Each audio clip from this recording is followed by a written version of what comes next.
Welcome to the Gods of Odds. It is weekend number 10 of your National Football League season. That is Brad Hoysef over there in beautiful Southern California. I'm Dave DeVaugh up in Northern California with Rocky, the wonder puppy, who's no longer a puppy, attempting to jump up on my lap during the intro today. Mr. Hoysef, how are you doing, my friend? It's been a wild week, right, Dave? Yeah. I got my Bob Dylan hat on. It's just one of those weeks that either made you happy or made you sad. I'm not going to go into that too deep, other than to say, it was a much quicker night, I think, than most people expected. So, but I have lost a lot of sleep. Let's put it that way. So, anyways, it's a good time to have football coming back this week, right, Dave? And so, got a game tonight, bunch of games over the weekend, some really good ones too. And some of these teams now I think are starting to finally get healthy, like the Vikings. I think are pretty healthy now, outside of losing their left tackle for the year. I mean, I think offensively with Hawkinson back and all their weapons back, they're going to be pretty interesting to watch. I think the Dolphins too, now with Tua going into week 2, I think that's an interesting matchup this week. So, look, I don't know about you, Brad, but I don't trust dolphins out of water. So I don't really look at this Dolphins team, and there's no fear there for me. But I mean, if the 49ers get Christian McCaffrey back this weekend, it could get interesting again. Yeah, that's another one. I forgot to mention McCaffrey coming back. I think he will be back. Anyways, let's jump into it. My first game is the Patriots at the Bears. Playing the over/under here. It's 39.5. I thought it was a little bit low.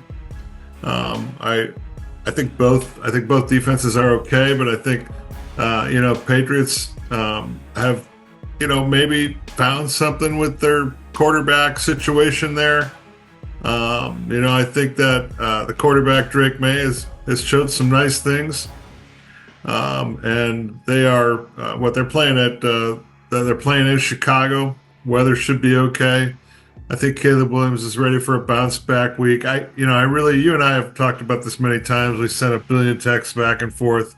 Shane Waldron, and I don't think he's working out in Chicago. I think they're going to get Williams killed back there. I mean, he's just dropping back all the time, and he's under siege the entire time. And unlike USC, where you can kind of run around and make plays, the NFL's guys are just a little bit quicker and a little bit more physical. So I think it's just a matter of time before he gets hurt. But I think in this one, both teams are going to put up, plenty of points to cover that 39.5. I'm going to take the over between the Pats and the Bears, which is 39.5. Yeah, Brad's just rattling off names of bad offensive coordinators last weekend and trying to associate them with the Chicago Bears. Like a big mistake there by the Bears not hiring Cliff Kingsbury as their offensive coordinator. And essentially that's going to be the downfall of this coaching regime. I have very little faith in this coaching regime that they're going to be around for year 2 of Caleb Williams in Chicago. And I hate to see, young quarterbacks with so much promise enter the NFL and have to deal with a situation like this. That being said, I mean, I don't know what they're doing in New England. I like Drake May to some extent, but the rest of the organization seems to be in a perpetual downfall. Trying to use some big words this weekend, Mr. Hoysef. Perpetual downfall. I think that's they had the 20 years of Brady and Belichick being great together, and now we've got the 20 years after that where they're going to be just perpetually bad. And I think that's where we're at with this Patriot team at this point. I want to take the under, but I can't do it. I'm taking the over as well. Yeah, I mean, you watch this Bears team, Dave, and they went out and they picked up one of the best route runners in the league in Keenan Allen. Yeah. Who made a living on, 8 to 12 yard passes. and they're barely using them. In fact, I see them going deep more than anything. They just keep trying to stretch the field and throw it deep. And, their offensive line is just not good enough to protect the quarterback that long. And so something's got to change there. Last week I watched them. I think Keenan Allen caught one ball. I'm not sure Cole Kmet caught any balls. It's just kind of a circus offensively there, and it's just a matter of time before the Boo Birds come out. Maybe that happens this weekend, but I think they get a reprieve this week and they score some points at home and they beat that ceiling. Yeah. All right. So moving on to the Vikings at the Jacksonville Jaguars. Vikings favored by 4. This will be the ironic game of the week if Trevor Lawrence actually shows up and Doug Peterson actually decides to coach. Not sure either of those things are going to happen. I wouldn't be surprised to see Jacksonville hang around in the first half of this game. But I like the Vikings big going away against Jacksonville. I haven't checked on the weather yet. That could be an issue in Jacksonville. But I like the Vikings a lot in this one. And I think as they get more reps with TJ back and, Addison's been playing really good. I mean, Justin Jefferson. I mean, I know he didn't score a touchdown last week, but it had like 137 yards receiving, and he even threw a nice pass at one point in the game. So I just, I think Kevin O'Connell, even in those halves where, they're sort of struggle in the red zone, I would assume they're going to beat the Jags by at least 10 in this one. Well, Dave, I think you've been a little busy this morning because I saw it come across the wire a couple hours ago. Trevor Lawrence is not going to play. He's got a non-shoulder injury. They're saying he's probably not going to play, and that means Mac Jones is going to be your quarterback in Jacksonville. So I'm not sure. What does that mean, non-shoulder injury? I mean, does that mean he's got a migraine? Does he have a hamstring issue? Well, no, ankle other issue? shoulder. It's Sorry, I should have just a said non-shoulder issue. He's weighing his options for the future. That's what I understand. So I can tell you this: the way his career started, he's not going to have much of a future if he doesn't start playing better. And you can't play better if you don't play. And so Mac Jones is going to get the nod, from what I understand, this week. And Mac Jones, I don't like.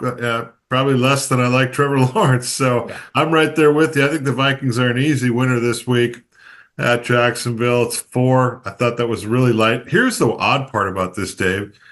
The line opened as Jacksonville's a 1-point favorite. Am I missing something here? Yeah. I'm not really sure what that's all about, but at least the line has retreated to where it probably should have opened. And I'm assuming with the Mac Jones news, you're going to be hard pressed to find it where we currently have it at. It's going to go up even more. So, yeah, big fan of the Vikes. Thank you for bringing up the Mac Jones news. That's fantastic. I mean, if we were playing over or under on 2 interceptions in the game, I'd take the over. I'm going to bring up an old name. I think I'd rather see Mac Davis as my quarterback, or how about Deacon Jones? I'll go with Deacon Jones. How's that? Anyways, my next game is the Bills at the Colts. The Bills are a 4-point dog on the road in Indy. Usually, it's pretty tough, battle between those two teams. But I saw some stuff I didn't like in the Colts at all last week against Minnesota. Joe Flacco just looked like he didn't even care on the sidelines. I don't know if he's playing this week or if they're going back to the kid. Probably going back to the kid. Anyways, the Colts didn't look like they have a lot to me, Dave, and I still think the Bills are one of the best teams in football. Giving up 4 on the road, I'm fine with that. They're going to play in a controlled environment, no weather, stuff like that. So it seems to me like the Bills are an easy winner here. Yeah, easy win for the Bills. I'm with you. I didn't like what I saw with the Colts last week. I mean, they played hard. Flacco did okay. Joe Flacco is who Joe Flacco is at this point. He's basically a 40-year-old quarterback who should be a backup and only coming in, at the end of games, not actually being expected to start, especially with a full half a season still to go. You would think that the Colts organization would send the message to Anthony Richardson, and then after seeing Flacco's performance last week, go back to him this week. But I doubt they're going to do that. The last time I heard Flacco was going to start, I like the Bills a lot in this. I mean, you know how Buffalo is.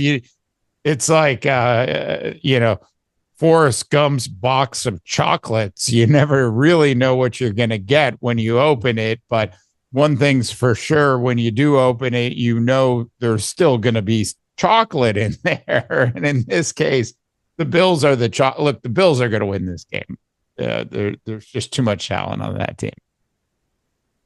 Yeah, I mean, it's just it looks like a team to me that it doesn't look like a close game. I saw enough of the Colts last week. It wasn't a good performance at all, and I didn't even think the Vikings played particularly well. Yeah. So and the thing got kind of out of control in the second half. All right. So moving on to my second game of the week, Mr. Cover Up His Ears, and the Atlanta Falcons are going into New Orleans to do battle with the New Orleans Saints. Hey, Brad, do you even know who's taking over for the Saints this week after they finally made the right decision by letting Dennis Allen go? I think the biggest shock here is that Dennis Allen got fired before Doug Peterson. But that being said, I like the Falcons a lot in this one. Just absolute disarray. You can expect the trash bags with the eye hole cutouts to be in full attendance this weekend at in New Orleans. Dave, yeah. I can tell you who, well, they have an interim head coach, I believe, Darren Rizzi, who was the special teams coordinator, Dave. So I don't know, maybe they saw something in Darren Rizzi that they liked, right? I don't understand that call at all. I mean, I don't know how you ascend from special teams coordinator to head coach of an NFL football team. I never heard of the guy, but this is not uncommon for somebody like the Saints. I mean, they go through periods of times where, like you said, the bags come out and they go over the heads. I think we're getting close to that time again, Dave. This is not a good football team, led by a quarterback who's wildly inconsistent. It is an interdivisional type thing, and sometimes I looked at that hook at 3.5, and I thought, yeah, it's kind of intriguing, but I'm with you. I got to take the Falcons. Falcons look like a good football team. They're playing well. They got a lot of really nice tools for Kirk Cousins. He can have games where he looks really good, and he knows how to use his guys. So I just think the Falcons are a better football team right now. 3.5 was a pretty small line. Yeah, and I've always felt like Kirk Cousins was a good enough quarterback to give you a chance of at least having a playoff appearance that year, and that certainly hasn't changed. And there's really only a handful of quarterbacks that you can actually put in that position consistently year over year. So as much as I'm not trying to say Kirk Cousins is a top 10 quarterback in the NFL this year, but he's probably on the fringe. I mean, there's a lot of bad football play out there. And as much as I love a Baker Mayfield, he can only do so much. So I'm with you on this one. All right, Steelers are at the I call them the cicadas or the bugs. The DC cicadas is what I named them a few weeks back. For those that are first-time listeners, Dave and I both gave the Commanders a new name because we didn't like it. But it's the Steelers at Washington, and the Commanders are 3-point favorites. I think Washington's a good football team, Dave. I really do. I'm not a believer that the Steelers are a great football team yet. I mean, I know Russell Wilson did some nice things that first game he came back. Their defense can be kind of good at times, but when you got that kid at quarterback that can run away from guys, It sometimes can become a circus. I just thought the three was really low. There's a lot of excitement right now in DC over that team. I feel like they're up for it. I'm going to take the Cicadas or the Bugs, and I'm going to give the three. Very close to flip-flopping on this one, Brad. And in fact, I'm just gonna go ahead and do it. I'm gonna go against my groundhogs and I'll take your three, and I'm gonna take the Steelers in this one. Just something about Mike Tomlin, the Steelers offense sort of figuring things out. They went ahead and made a move for a washed up wide receiver that you're very familiar with, um, who happened to be on the Jets most recently. Prior to that, of course, the Chargers. But I just something tells me that the Steelers are going to be, this game's going to be a lot closer than you think. And since it's only 3 points, I'm going to go ahead and take the Steelers. Yeah, I just go with the home team. I'm with you. I think it's a close game. Yeah. I just like Washington at home. I just don't think I love Tomlin, don't get me wrong. And I think the Steelers are a Class A organization. I mean, the amount of years in a row that they've made the playoffs or been 500 or better is just, it's crazy. I think they've had three coaches in the history of the organization, Yeah. which tells me they're just oddly formed in the way they do things. They know how to win. But I'm going with the enthusiasm right now. I'm going to take the enthusiasm. Washington is the enthusiastic pick, and I'll take the Cicadas and give the three. All right. Speaking of enthusiastic, I am so fired up about the team I actually picked, Brad, to win the Super Bowl this year, the Detroit Lions. Lions are at the Texans. This is the Sunday night football game. Look, at the end of the day, CJ Stroud has looked average, below average in some of the games that he's played in most recently. And, sort of in his defense, the offensive line isn't protecting him the way it did last year. And he certainly doesn't have the wide receivers, too many injuries at wide receiver for him personally to overcome at this point. This is a learning experience for the second-year quarterback. I'm really just, every time I see a Dan Campbell, a press conference or post-game speech or pre-game speech or Applebee's commercial with Dan Campbell, I'm immediately motivated. I like the Lions a lot in this one. I'm going to go ahead and take them. Yeah, originally I had taken the Texans here, but I changed it over. Just like you said, too many injuries. I thought maybe Nico Collins was coming back. It kind of looks like maybe he's still not quite ready yet. Without Stephon Diggs and Collins, it's just not the same team. I mean, I love Joe Mixon. You know me and my Mixon. I like him a lot. But you can only run Joe Mixon at that Detroit defense so many times, and then you got to score some points, right? And so the Lions just can score. I mean, they can do everything. They play defense, they score, they got good special teams. They do look like the complete team. 3.5 on the road, I don't think is an exorbitant amount to get for a team that's clicking on all cylinders. It will be interesting to see the Lions once they absorb a few injuries, right? They've kind of avoided that so far. Gibbs has been healthy. The wide receivers now are pretty healthy. It'll be interesting to see if one or two of those offensive linemen go down, what Jared Goff can do. But they're clicking on all cylinders right now. They seem like the team to beat. So I'm going to join you on that bandwagon. I'm going to take the Lions and give the 3.5. Yeah, definitely. I mean, the Aiden Hutchinson injury was sort of huge. But yeah, I mean, I felt like they've rebounded well. I feel like they've got a really deep football team as well. Which, a lot of NFL teams don't. They look really good on paper when you're just looking at, both sides of the ball. But then the second you go, two players deep into it, you're talking about people that weren't even in the whatever the hell the XFL is called now.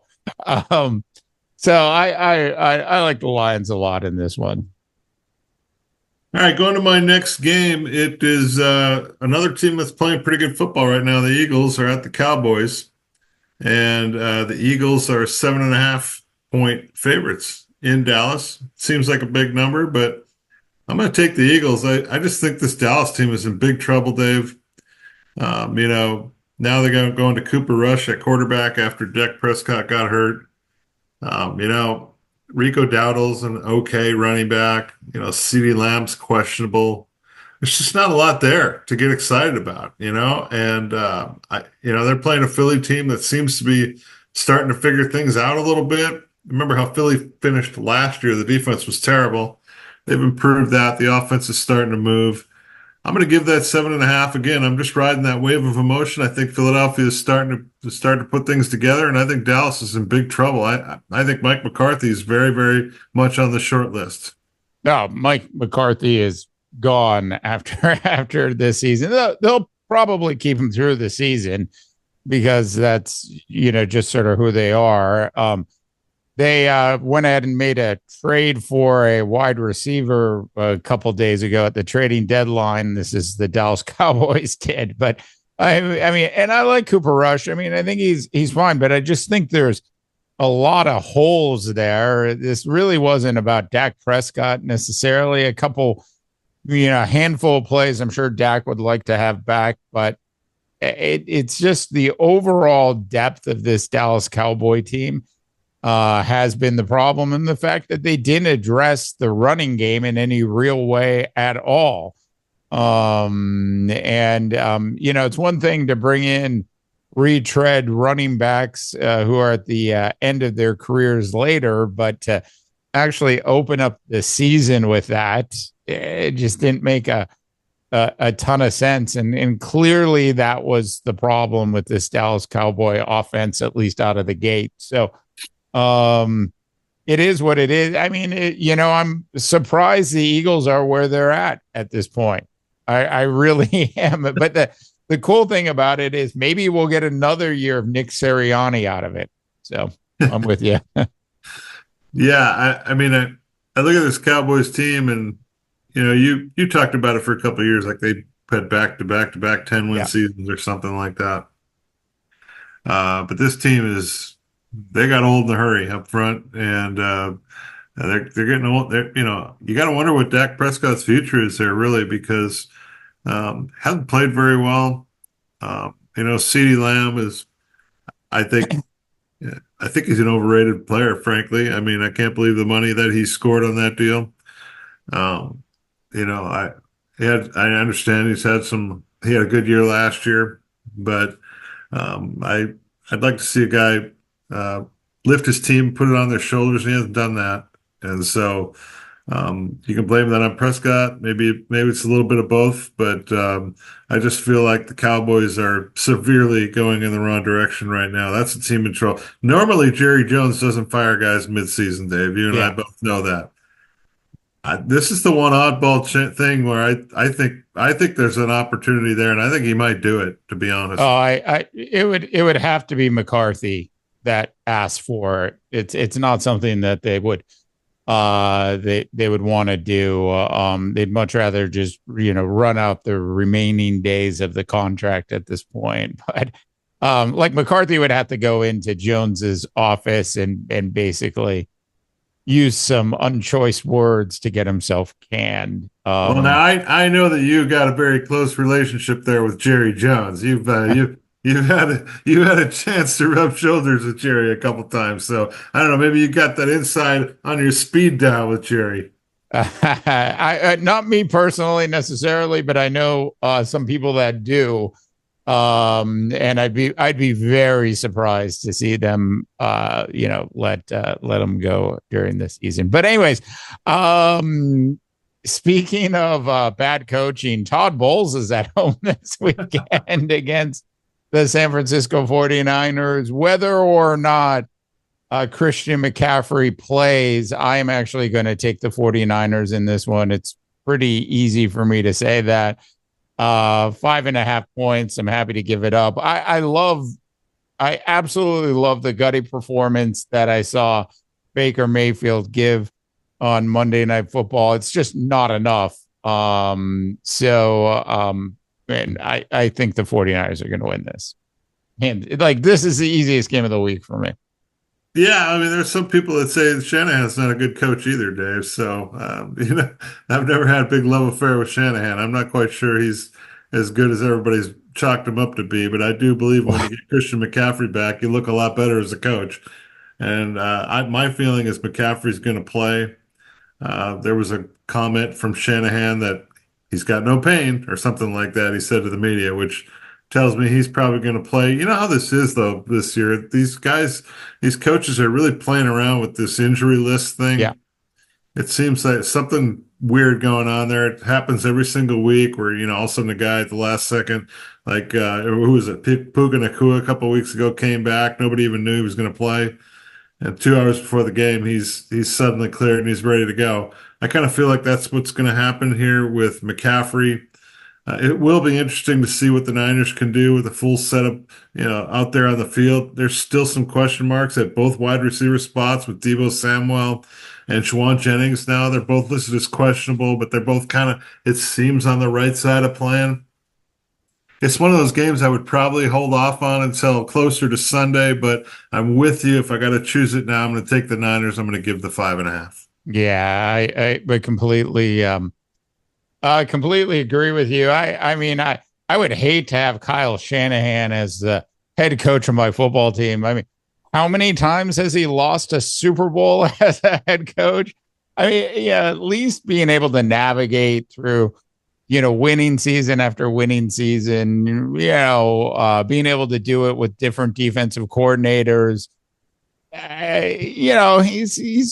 He's still one of the top coaches in the end. I'd much rather have him than any of the fools that have been a part of the Raiders organization, Bears organization, or current Tampa Bay Bucs coaching staff. So I like Shanahan a lot, actually. Wait, well, look, I'm with you on the Raiders thing. I mean, that's a disaster going on there. They just fired like half the staff, and I Yeah. don't, Antonio Pierce. I'm sorry, but you're not going to last very long there. No. But yeah, you know what it is with the Niners. I'm just tired of the injury excuses. It seems like every single year there's guys at risk, not going to play. They're injured, and I know that's not entirely under the control of the head coach, but something's going on there. That's a team that's got a lot of problems with injuries, and I don't know if it's a regiment that they go through at practice every week where they just get worn down and beat up. I don't know, but that's part of it. We only think about the X's and O's during game time, but there's a lot of stuff that's going on between Monday and Sunday, Dave. And I just don't know what that team does in preparation, but they certainly seem to have an inordinate amount of injuries. Yeah. Yeah. All right, let's go to my last game, Jets at Cards.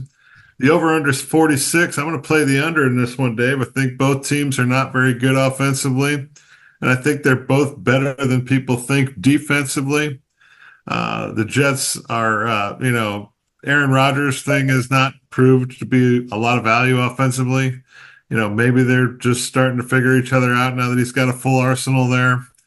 But I like the under here. I thought 46 was really high. I like the way the Cardinals defense has been playing. So I'm going to take the under. Yeah, I originally was going to go with the over. I changed it to the under. I think you're right. This was less like I just don't know week in and week out which Arizona Cardinal team's going to show up. But one thing for sure is that's not how I felt about them last year. It was pretty obvious last year that they were going to be bad. So at least we have an improvement there with their team. And then you've got, the decrepit one. I mean, excuse me, Aaron Rodgers who's in and out of dark retreats in the middle of the week as well. And I just don't know, which Jets team's going to show up. I would love to take the over, but I just do not have the confidence in the Jets, so to speak, at this point. So I'm going to agree with you and take the under. Yeah, I just kind of feel like that if there is one thing you can kind of count on with the Jets, it's their defense. So offensively, you never really know what could. And I agree with you totally. The Cardinals are just a Jekyll and Jekyll team. You never know what you're going to get there. But the under seems to be the play here. I thought 46 was a pretty high number. Yeah. All right. Last game of the week of our top 10 games worth actually spending some money on. This is a game I feel very strongly about. The Dolphins at the Rams house in Los Angeles. 2.5 point favorites for the Rams in this one. Unless Brad knows something I don't about injuries, like Matthew Stafford's not going to play. I don't care who's healthy on the wide receiver front or fully healthy. I like the Rams a lot in this. I have no faith, and I said this earlier, in Dolphins out of the water. No, I like Tua being back. I mean, you can see the difference in the offense last week. They lost a tight battle of the Bills. That's nothing to be embarrassed about. They scored 27 on a pretty good, Buffalo team and lost by a field goal. I mean, you could see instantly there's a difference in the offense. And I'm not a big believer in this Rams defense at all. I think they're better offensively now with obviously with the two wide receivers back. I like the mad scientist to get a win. I just think that the Dolphins are very, very desperate, and they got to get a win. They got to go and play well on the road and get a win. And I just feel like they get it done this week finally, and they start getting it turned around. I still don't think that's a team that I would consider out of the playoff hunt yet. Yeah. All right, there you go. It's our top 10 games worth actually spending some money on for week 10 of your National Football League season. Brad, I got to ask you, with everything you know right now, two teams to be in the Super Bowl, one to win, who do you have? Wow. Well, that's an interesting one there. By the way, mine doesn't change from my original prediction, which was Kansas City and Detroit, and then Detroit winning. My votes don't change. What are you saying? I'm a flip flopper? No, I'm just saying, with everything you know now. Everything I know right now, I think you would have to take the Lions to represent. And I think you would have to take, I don't know, maybe I'll go with Buffalo or Kansas City, one of the obvious choices there. Yeah. But yeah, it looks like the Lions are the favorite right now. The Super Bowl, however, is not played in week 10. It's played after, about 5 weeks after week 17. And there's a lot of games in between, we're at the halfway point, basically. I think the Vikings getting Hawkinson back makes things interesting. I'm a little concerned about that defense at times. I don't think they're the complete package, but I think they got a good package. I think Washington is clearly the surprise team, and I think they're dangerous. I do. The Steelers are tough. I don't think they got enough to get there and get it done, however.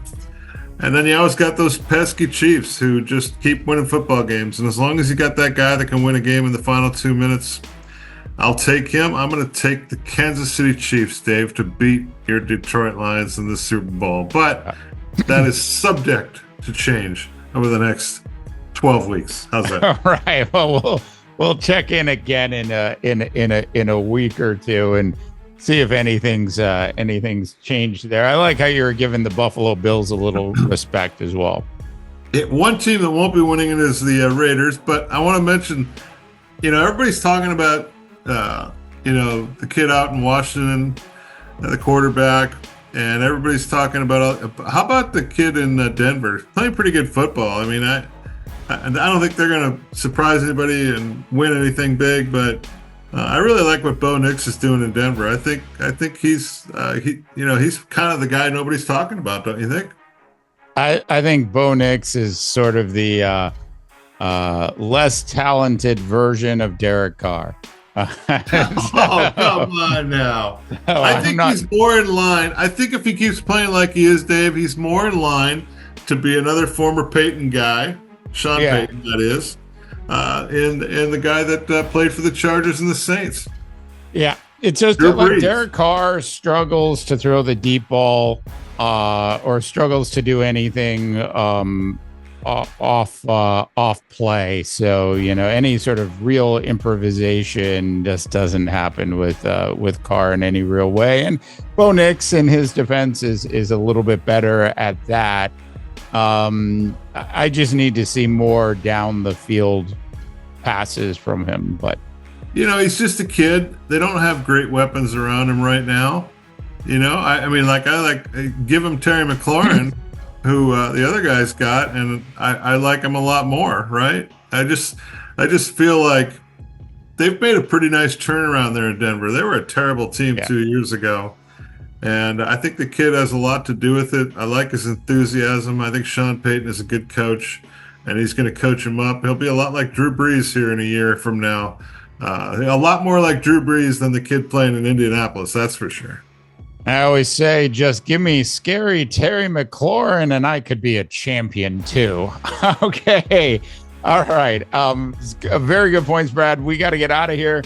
For the Gods of Odds, that is Brad Hoyseth over there in beautiful Southern California. I'm Dave DeBaugh up in Northern California, wishing you all a tremendous rest of your sports viewing day. This is Phoenix.